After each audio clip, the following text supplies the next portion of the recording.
There are a lot of characters in Naruto who are widely beloved even though they don't have a large part of the screen time in Naruto. And while a lot of these characters tend to be good guys, a fair amount of them are also villains. And the character we're talking about today falls into that second category. A villain who doesn't have a ton of screen time and yet is widely beloved. Yes, that's right. Today we are talking about Deidara. Deidara is one of the most polarizing characters in the entirety of Naruto. You either love him or you hate him, but you will not be impartial on his existence. And he's also an incredibly complex and powerful character, so talking about him is actually going to be a lot of fun for me. Before we get to talking about arts or explosions or the combination of two guys, please, for me, like this video, subscribe to the page, and hit that noti bell. And while you're doing things, go ahead and follow my other YouTube page, NCGamer23. We just started it, and it's me playing video games. If you need more Nick content, that's the place to find it. So Deidara, what's his backstory? Why can he use explosion release? Why did he defect to the Akatsuki? And what are the true limits to his abilities? We're gonna get into all of that, but let's start this video in the way that we tend to start these videos, at the beginning. See, we don't know a lot about Deidara's childhood. In fact, we know nothing. Basically, the first thing we know about him is that he was a member of the Explosion Corps in the Hidden Stone. And since we know nothing about his childhood, we might as well explore what the Explosion Corps are in the Hidden Stone to better understand why Deidara had his abilities and what they did. The Explosion Corps are very well named. They are a corporation in the Hidden Stone dedicated to exploding things. Every single one of them has the explosion release Kekkei Genkai. At least that's what we can conclude based on the fact that Deidara has it and Gari has it. But what do the Explosion Corps do on a day-to-day? Why are we training people to be able to blow things up? And we don't actually know what they do. But I have a couple of theories, the most likely one being that they're kind of construction workers. This may seem dumb to a couple people, and I understand that. I mean, they're shinobi. Why would they be construction workers? Well, modern deconstruction and construction doesn't necessarily exist in the Hidden Stone or anywhere for that matter, except for the Hidden Rain, because for some reason during the timeline of Naruto, it was a sprawling metropolitan area with skyscrapers and metal buildings. But because we don't have modern deconstruction and construction equipment, it would stand to reason the only way you're going to break up large masses of rocks wouldn't be TNT or controlled explosives like we have, it would be ninjutsu. And after all, the Hidden Stone is literally carved into a massive rock. Like, the Hidden Stone is a bit like a bread bowl. They scooped out the insides of a massive dome-shaped rock and then built a city inside of it. Pickaxing all of this would be a colossal pain in the ass. Therefore, it somewhat stands to reason that the Explosion Corps are used for breaking up rocks in the Hidden Stone area. I mean, that is literally the entire geographical area. Rocks. But because in order to learn the explosion release Kekkei Genkai, you have to know how to mold chakra, you have to become a shinobi. This theory is even further backed up by the fact that in the English dub, they're not called the Explosion Corps, they're called the Demolition Unit. So it seems like the dubbers agree with me. And while Deidara served on the Explosion Corps and was just another shinobi in the Hidden Stone, he got to know Inoki. And while he got to know Inoki, he got to know Inoki's fighting style. We learn this when Inoki comes across a reanimated Deidara in the war arc. So what was Deidara doing when he wasn't blowing up rocks with his explosion release Kekkei Genkai? Well, he was creating clay sculptures. Mind you, not exploding clay sculptures, just regular ones. And amongst the Hidden Stone, he was actually highly praised for these sculptures. They were gorgeous. Here's the problem. In the first place, we start to talk about Deidara in a deeper sense. Deidara's entire purpose in the Explosion Corps is blowing up rocks, essentially bringing an end to something, i.e. the rocks, so something new can get built, i.e. buildings. By living this life of fleeting existences where things that once were for a very long time no longer exist due to explosions, it taught Deidara to adore ephemerality. Ephemerality, for those who don't have their dictionaries open, is when something doesn't last long. Ephemeral. That's your word for the day. But the problem with Deidara's current clay statues is that they lasted forever. I mean, sure, if he smashed them, they would disappear, but as a whole, his clay statues would be around as long as they weren't destroyed. But this was contrary to the life he was leading, a life of non-permanence. So when Deidara wanted to bring his art to a new level, he stole a Kinjutsu from the Hidden Stone. Kinjutsu being a forbidden jutsu that allows him to knead chakra into materials. Just like how Kakuzo stole a Kinjutsu that allowed him to become a big stitch man and steal the organs of others, by stealing this Kenjutsu, Deidara now had hands on his mouth and his chest. As to how a jutsu gives you hand mouths and a chest mouth, I can't tell you. But now his hand mouths and chest mouth acted as a special pocket that could crush materials and incorporate his chakra into them, specifically the chakra of the explosion release. You see, just just having these hand mouths isn't going to give you explosive chakra. It was the fact that he was trained in the explosion release Kekkei Genkai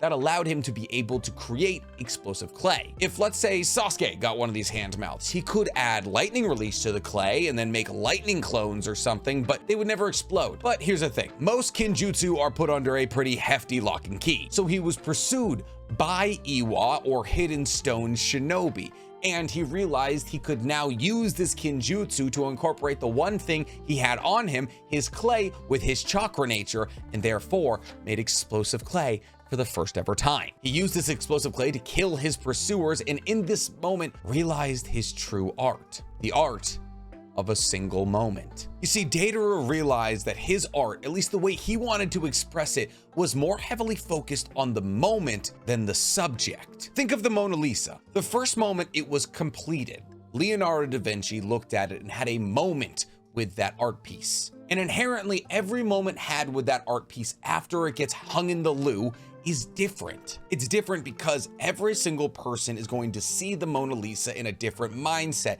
at a different time. It's going to mean something different to them. That is the art of appreciating the subject. What Deidara is trying to bottle is the moment of creation. Put the chisel down and the artwork is done and you appreciate it for the first time ever. The pure rush of seeing unique and brand new art. His art expression was explosions because that was all he knew his entire life, and the moment that these explosions made. This theory makes even more sense when you take into the fact that Deidara often makes the exact same subject, like his birds or his spiders or his dragon. It's not the art he makes, it's the explosion that that art makes, which is different every time, even if the spider or the people or the dragon are the same, and the moment created by those explosions. So as you've probably already guessed, stealing a Kinjutsu and then murdering a couple of shinobi from your village, probably not the best way to earn favor, especially in a village as strict and militant as the Hidden Stone. So Deidara leaves the Hidden Stone and becomes a bomber for hire. But you know what's truly interesting to me is who Deidara teamed up with after abandoning Iwa. Like I said, he became a bomber for hire,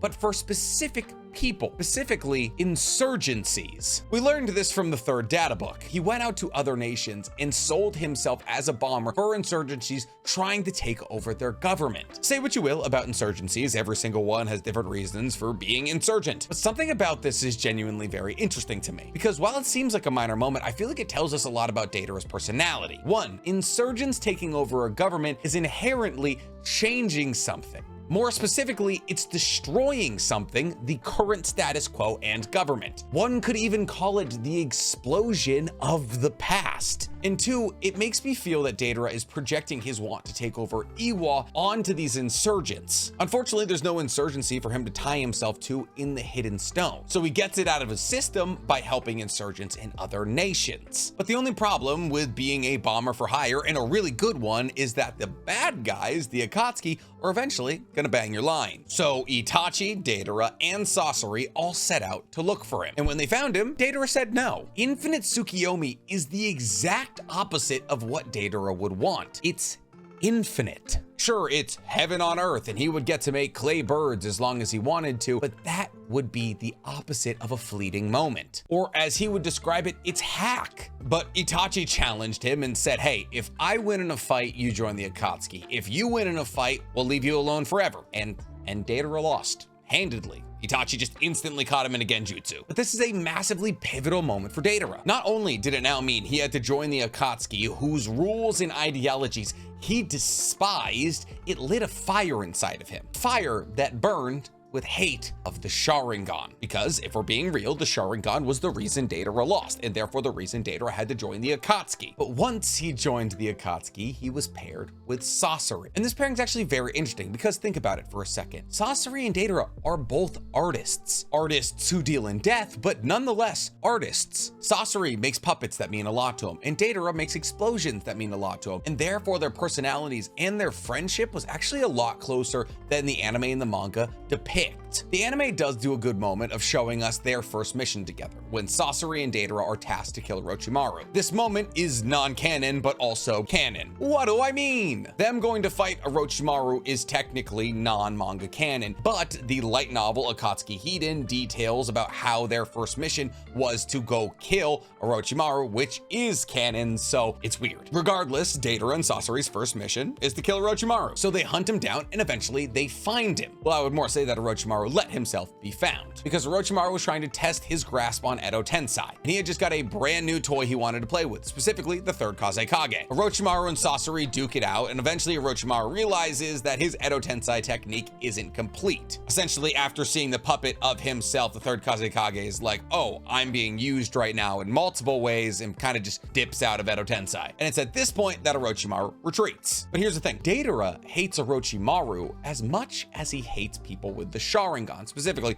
Itachi. Why, you ask? Well, the reason they needed Deidara to join the Akatsuki is because Orochimaru left. Well, more, he kind of got kicked out by Itachi. So Deidara hated Orochimaru for making an opening that he got forced to fill. And this is where the Sasori and Deidara's chapter in Akatsuki Hiden starts. Orochimaru's gotten away from them, unfortunately, and they want to go try and kill him again. But these kinds of things aren't immediate. The chapter starts with Deidara and Sasori wiping out a village under the orders of the Akatsuki. Deidara is blowing everything up, Sasori is killing all the people. Sasori wants to get back to the Akatsuki and report mission done, but clay's not infinite, and Deidara's used a lot of the clay that he has on him, and he actually wants to find a superior clay to better convey his art. He wants to do all of this so he can blow up Orochimaru's hideout and kill him. Sasori says, okay, we can wait before we go back to the Akatsuki. Actually, there's a small ceramics village near here that would probably have pretty good clay. We should go there. So Deidara uses what clay he has left to make a big old clay bird, and him and Sasori get on it and fly to the ceramics village. Only problem is this ceramics village is in the Land of Wind, aka where the hidden sand is, you know, where Sasori's from. Sasori wants to avoid bad memories, so they want to go around it. So they come in through the Land of Rivers. As Sasori and Deidara fly over the village, Deidara sees all the ceramics that decorate the tops and sides of these buildings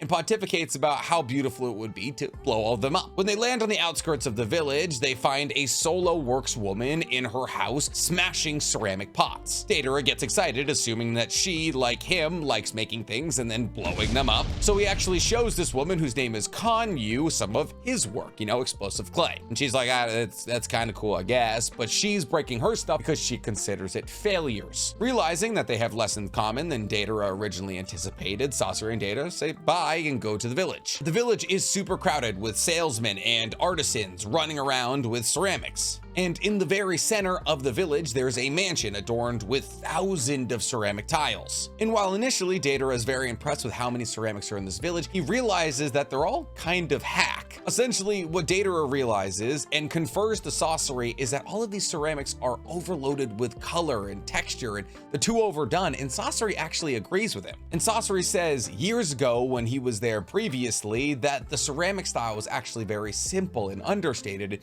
and beautiful, implying that Sasori has an appreciation for the arts outside of puppetry. And then together they realize that more likely than not, artists have moved away from this village, and such was art. That is, ever changing. See, it's moments like these that make me just want to grab every Naruto fan and scream, read the light novels in their face. If you like Sasori or Deidara, you can get a full-fleshed view into what their relationship was, how they talked about art, because they were both artists. Eventually, after walking through the town for a long time, they find the clay mine, and Deidara hopes that this clay will be good enough to kill Orochimaru, because once again, Orochimaru is the reason he's in this mess. But after inspecting the clay, he realizes that it's not as good as the clay he's currently using, and is like, I don't need it. And as they are leaving town, they see Kanyu, the woman who was smashing her ceramics earlier, yelling at the village leader. Kanyu was pleading with the village leader to bring back the old art style of the ceramics, the one that Sasori liked. This style is specifically called Hanasaki. She pleaded with him, saying that the village had lost its integrity and sold it for gaudy ceramics stuffed with color. Goshu, who was the village leader, said, well, the only reason that this village is prospering now is because we've abandoned the Hanasaki. And in a sense, he was right. When Sasori had visited years ago, when the art style was much more muted and beautiful in his sense, there wasn't as many people looking for ceramics there. It's at this point that Kanyu tries to convince Goshu by bringing up a person named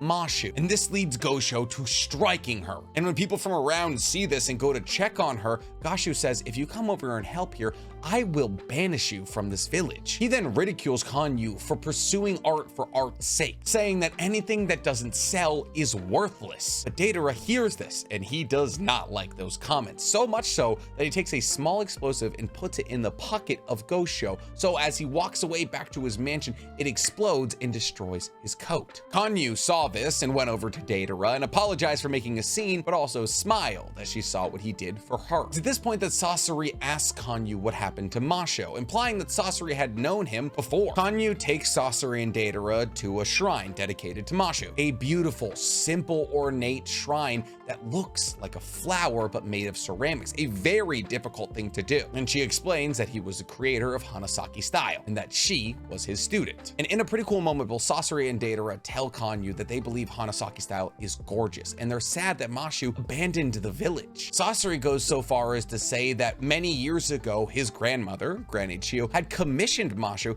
to make Hanasaki style prosthetics for her puppets. But Kanyu says he didn't abandon the village. Him and all the other Hanasaki style ceramists are out looking for a place that Hanasaki style can thrive once again. And as they're having this chat, they realize that it's getting late. So Kanyu offers Sasori and Deidara to stay the night, and they agree. Imagine you offer two Akatsuki members to stay over at your house. It's like they literally just got done destroying a village. Their only caveat is that Deidara and Sasori wanted to stay in separate rooms. And after Kanyu has cooked both of them dinner and they've all eaten, except for Sasori because, you know, puppet, Deidara is watching Kanyu fire her ceramics as she struggles to try and reestablish what Hanasaki style means to her. As she struggles, Deidara recommends that she fires her ceramics at a higher temperature, but she retorts and says that would only destroy them. Maybe Deidara just wanted to see some ceramics get destroyed. And it's at this point that Kanyu asks why Sasori didn't eat. Was it that he didn't like my food? But Deidara actually explains this for Sasori, explaining that Sasori gave up his body for art, which is the best explanation of why Sasori is a puppet of all time. And Deidara admits he doesn't necessarily understand Sasori's approach to art, but he very much respects his commitment to it, something that Kanyu agrees with. And this is just, it's just so cool to me. In this moment, we get to see that Deidara and Sasori are both artists who take very different approaches to art, but respect each other. And after this conversation, Kanyu gets back to work. And it's at this point that Sasori leads Deidara back to Mashu's shrine, specifically to destroy it. But why? See, Sasori had realized that the clay that was used to make the shrine was of incredibly high quality, and he wanted to break it and show that to Deidara so he could understand that there's good clay somewhere in this village, implying that Sasori was empathetic to Deidara's whims of wanting the best possible clay. They guess that this magnificent clay must be in Goshu's mansion, so they make their way to the mansion where Deidara blows open the doors and Sasori uses puppet technique to make all of his bodyguards kill themselves. And eventually they find a workshop deep within the mansion, and in this workshop they find a bunch of clay that Deidara really likes. But as Deidara is trying to show Sasori the clay that he really likes, Sasori is looking into the glazes that they use on the ceramics, because having a better understanding of these glazes will give him a better understanding of poisons. That's the whole reason he had originally accepted going to the ceramics village in the first place, because he wanted to expand his knowledge, poisons. And since they had both gotten what they wanted, Sasori wanted to leave, but Deidara said this isn't enough clay to destroy Orochimaru's hideout. We have to find where it comes from, and only Gosho would know that. Deidara tracks down Gosho immediately and has to fight the urge to kill him immediately. But instead he follows Gosho, who flees his mansion after hearing all the explosions and death, and unearths a door in his garden down to a secret little area. Deidara, assuming most likely that this is where the good clay is hidden, then pops out of a bush, and Goshu's like, "Oh God, what are you doing here?" Deidara then takes the clay that he found in the workshop and had formed into a spider and throws it into Gosho's mouth, and it detonates, and he dies violently. And as his head is literally exploding off of his shoulders, Deidara sits there and marvels at the potency of the clay he had just found, remarking that he could feel the heat even from where he was standing. And as he made his way to the unearthed little cavern, he realized there was a bunch of really powerful seals stopping anybody from going down there, seals that Sasori said Gosho's probably the only person who can break. But Deidara refused to give up. He wanted that clay, so he made a C2 dragon, and him and Sasori hopped on. And as they're about to fly away, Kanyu runs up to them being like, "What have you done?" And Sasori criticizes her, being like, "How can you care more about this village than artwork?" And at this point, the Kanyu says something kind of funny, and something that both of the members of the Akatsuki really liked. She says, I don't care that you've destroyed a large part of the village and our village leader's face. I care that you've destroyed Mashu's shrine. And both of them really respect this answer because they really liked Mashu's shrine. They thought it was gorgeous. They liked it so much that they told her to get away. They told her they were about to bomb out this whole area, and if she didn't leave, Hanasaki would be gone forever, i.e. she's the last person alive. We don't want to end the lineage of this incredible artwork. Deidara and Sasori saved somebody. Specifically, Deidara was the person who told her to leave. And this caught Sasori off guard so much that he brought it up, to which Deidara responded with, I just owe her for dinner, but I don't think that was the truth. Deidara found somebody he legitimately respected, somebody like Sasori, an artist, somebody who understood the artist process. And in one of the rare moments in his life, somebody he didn't want to kill. So Kanyu ran back to her workshop and she realized she should run further than her workshop, but she had works in the kiln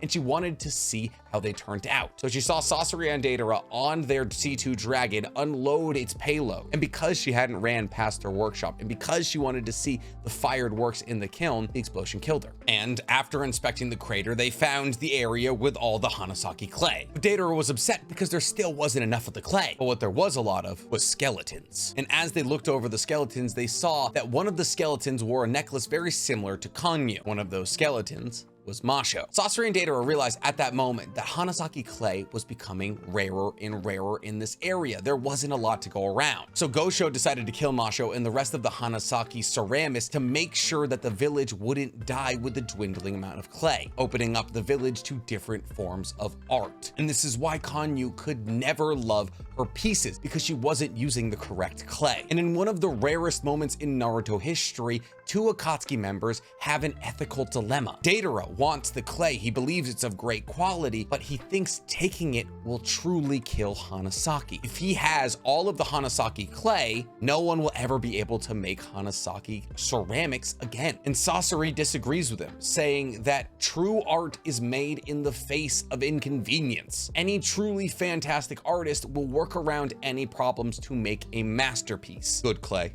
or bad clay. I'm sorry, I said Kanyu died earlier. She doesn't die, she gets hit with the explosion. And as she wakes up from the explosion, she runs to her kiln, where her most recent works are. And in the kiln are the perfect example of Hanasaki style ceramics. The heat from Deidara's explosion had fired her ceramics so quickly, they were able to achieve the flower-like style found in Hanasaki. She had made Hanasaki style ceramics without the clay, perfectly encapsulating the point that Sasori had pointed out. And she realized that Deidara was correct. Faster firing through higher heat was the correct way to create Hanasaki. And she realized the clay she should be using should be focusing on heat resistance more than anything. And as she's pulling these works out, Masho's pendant falls in front of her. And as she looks up, she sees Sasori and Deidara flying away on the C2 Dragon. And as they fly away, she shouts her thanks to them. Deidara and Sasori collected Mashu's pendant for her. Deidara had conferred actual helpful information to her in the artistic process. There was a deep mutual respect between all three of these people, which is established throughout the duration of this chapter. And after this chapter is over, both Sasori and Deidara head to Orochimaru's hideout, where they use the Hanasaki clay to destroy it. Because remember, this Hanasaki clay is incredibly explosive. And Sasori and Deidara go around in the rubble looking for Orochimaru's corpse, but they can never find it. And after this, maybe emboldened by the acquisition of the Hanasaki clay, Deidara goes back to Iwa and sets a bomb in the middle of the village and flies off. But even if Orochimaru was killed in that blast, that was only one of two people that Deidara wanted to kill in his life. Well, Deidara killed a lot of people in his life, but he had two very specific people he wanted to kill, Orochimaru and Itachi. So after he was all done with Orochimaru, I guess to the furthest degree that he was willing to admit, Deidara started to train himself. You know how Deidara's eye looks all mechanical and telescopy, specifically his left eye? Well, that's because he technically wears a telescope over his left eye that allows him to see far distances. But he also trained the eye itself to be immune to genjutsu. Essentially, by willingly contracting his pupil, he made this eye immune to ocular genjutsu, specifically to counter Itachi's genjutsu. He just taught himself how to do that. And this speaks to Deidara's intelligence. See, Deidara is one of the most intelligent members of the Akatsuki, frequently being able to misdirect or trick people into scenarios where he could win in a fight. Look at when he put little tiny bombs in Gaara's sand, allowing him to break what is otherwise an impenetrable defense. I mean, Deidara fought Gaara in the Sand Village, the strongest place that Gaara could be, and he beat Isobu in the Land of Water. He fought two incredibly strong enemies on their home turfs and won. He even stood toe-to-toe with Sasuke, who arguably should have died if not for plot armor. I mean, think about it for a second. Deidara had a colossal type disadvantage against Sasuke. The one weakness of his clay is lightning release. That is Sasuke's whole thing, and Sasuke had to sacrifice Manda to survive. And what's truly crazy is that Deidara actually found a way to counter his clay's weakness to lightning. By stabbing his clay with a sword stabbed into the ground, he made a functional ground rod to siphon the electricity through, meaning that his clay could still be viable. But Deidara also took another step in order to defeat Itachi. That was the creation of C4. You see, C1 is the little spiders or the guys that run at you that Deidara makes. C2 is the dragon, and C3 is the bomb he tried to drop on the hidden sand village. But here's the thing, Deidara knew that all of these could be seen and likely countered by the Sharingan. So he had to make something that went beyond the limits of the Sharingan, something quite literally microscopic. So he formulated a jutsu that split his body into millions of air particle-sized bombs. And if you breathe them in, well, you would explode from the inside out. He even managed to lure Sasuke into this attack at point-blank range using his intelligence and deception. But all of these techniques paled in comparison to his ultimate art, C0, where Deidara unstitches the mouth on his chest and feeds it explosive clay, making himself the art project. By using his very essence, his very soul as the fuel for the explosion, it creates a massive explosion similar to a literal nuke that can clear out entire forests or kill some of the strongest summons on Earth like Manda. It should have killed Sasuke, but plot convenience. And what people don't realize is this was a moment of true beauty for Deidara. You see, Deidara wasn't a nihilist or a realist or anything like that. Deidara believed true beauty came in the end, that life inherently cannot be beautiful unless it has an end to it. And ironically, this made him very contrary to other members of the Akatsuki like Kakuzo or Hidan, who he found disgusting. See, he was not sad in his death, he was excited because the story without an ending is just rambling. Looking at you, Oda. In his lifetime, he wasn't able to kill either of the people he wanted to kill. But in his lifetime, I'd like to believe he found about as much peace as any member of the Akatsuki ever found, except for maybe Sasori. But that's the true beauty of one of the most underrated teams on the Akatsuki. Both Sasori and Deidara died with smiles on their faces because they led lives dictated by rules that they themselves knew how to follow. And this was seen doublefold when they were reincarnated. Yes, could hypothetically Deidara just spam C0 for the entirety of the war and it would be all over? Absolutely. But his personality was so deeply tied to who he was that he was able to reject this demand, saying that it would be hack to do the same move over and over and over again because you had to be there for the first one. And also because if he had done that, the war arc would have been over in like 3 pages and that wouldn't have been fun for anyone. I mean, Kabuto could have literally forced him to do it, but he was kind of just like, okay, fine. But yes, that is everything that we know about Deidara, one of the only people in the entirety of Naruto who had a set of convictions and lived by that set of convictions their entire life. He is unabashedly himself, the true representation of an artist's drive. As a character, he actually tells a very interesting story and offers a different perspective on a very old tale. He represents the moment that people share with each other while experiencing art, not the art itself. Art is subjective. The moment you spend with somebody experiencing that art isn't. And that is the true core of who Deidara is. So maybe next time you're looking at art, don't look so much at the paint on the canvas, look at who you're experiencing it with, what you're doing, where you're at in your life, and what this art means to you. Centralize on those thoughts, feelings, emotions, and realize that that's the true beauty of art, is what it brings to you, not what it is or what it does. And as you have that existential crisis or that incredibly enlightening moment, thank Deidara or thank me by liking this video, subscribing to the page, and hitting that noti bell. And if you really want to thank me, you could hit that join button, become a member of the Weeb Alliance over here on YouTube. You'll be getting 3 additional videos from me a month, as well as cool badges, emotes, and member shoutouts at the end of every video. My art is making overly analytical videos about semi-side characters, but that's not as catchy.